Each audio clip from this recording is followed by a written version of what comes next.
Archivo Histórico de la Nobleza custodia desde el año 2010 el Archivo de los Condes de Villagonzalo, un valioso fondo que contiene documentos históricos comprendidos entre 1352 y 1984. De titularidad privada, los propietarios suscribieron su ingreso en calidad de comodato con el Ministerio de Cultura, poniéndolo así a disposición pública. El título de Conde de Villagonzalo fue concedido por Felipe V el 1 de abril de 1705 a Francisco Maldonado Rodríguez de las Varillas, señor de Villagonzalo, en agradecimiento al apoyo recibido para financiar la Guerra de Sucesión Española, un conflicto internacional que duró desde 1701 hasta 1713, con el Tratado de Utrecht.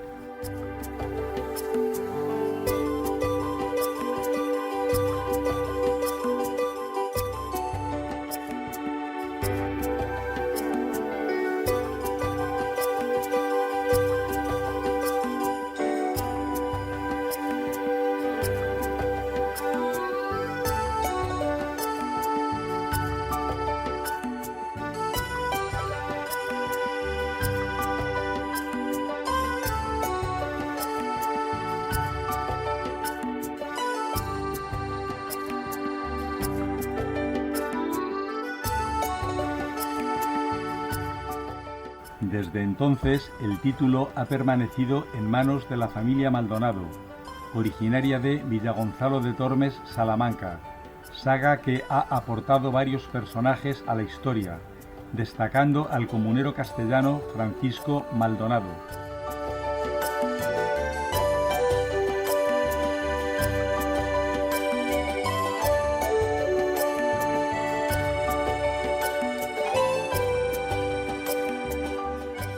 Este retrato circular del conde de Villagonzalo está pintado el mismo año en el que retrató a su hija en su estudio y a los reyes en la granja de San Ildefonso.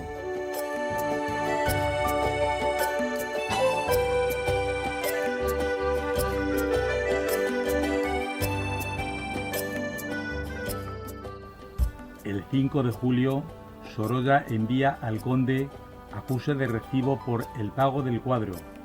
Junto con este le remite una carta, en la que le habla del último y relevante cometido en el que está embarcado: pintar los retratos de los reyes Alfonso XIII y Victoria Eugenia de Battenberg.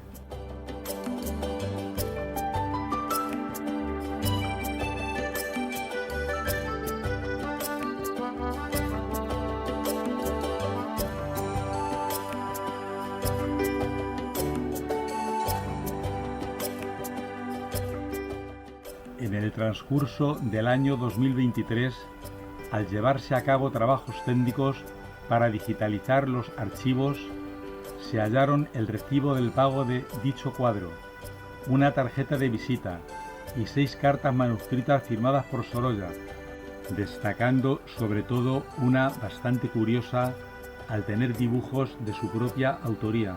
La documentación epistolar, que aún conservaba los sobres, se encontraba dentro de una carpetilla de justificantes de gastos domésticos de julio de 1907, junto a recibos y facturas de lo más variopinto: peluquería, alimentación, sastre, agua, teléfono, veterinario.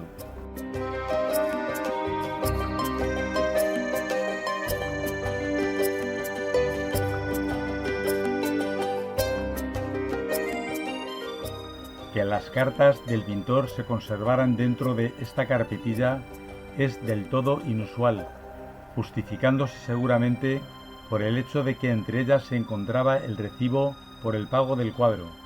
A raíz de este hallazgo se inició un proceso de investigación conjunto entre el Archivo de la Nobleza y el Museo Sorolla.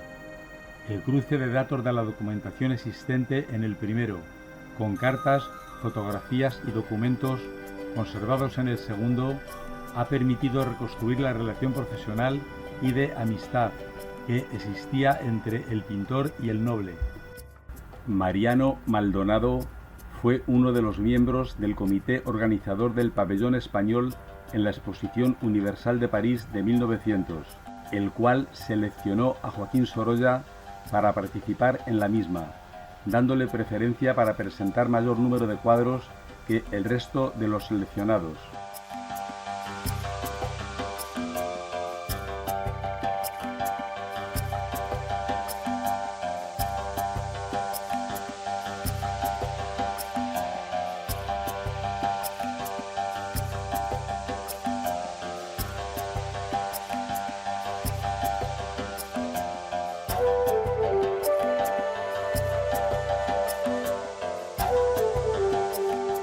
En 1907, Sorolla era ya un artista consagrado, tanto en el panorama nacional como internacional, habiendo recibido numerosos galardones por su pintura. Este éxito le llevó a exponer su obra un año antes, en 1906, de forma individual en la Galería Georges Petit de París, obteniendo numerosas críticas positivas.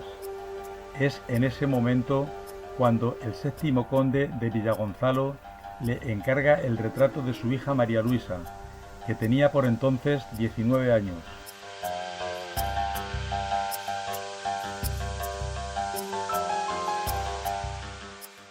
El séptimo conde de Villagonzalo y sexto marqués de la Scala fue senador del reino por derecho propio.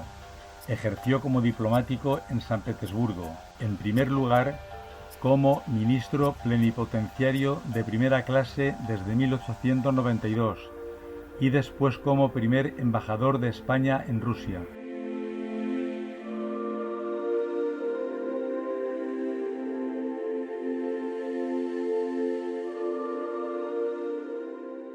Obtuvo varias condecoraciones, como la Cruz de Carlos III, la Gran Cruz de San Alejandro de Nescovi de Rusia, la Gran Cruz de San Mauricio y San Lázaro de Italia y la Gran Cruz de Francisco José de Austria.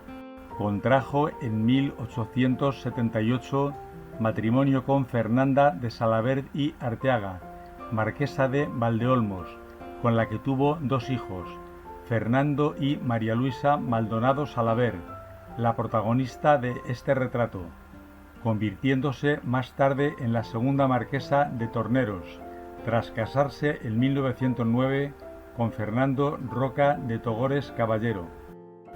Sorolla gustaba de retratar a sus clientes del natural, pero a veces se servía de estudios para ayudarse en ese proceso creativo, con el fin de avanzar más rápido y ahorrar a la modelo largas sesiones de posado.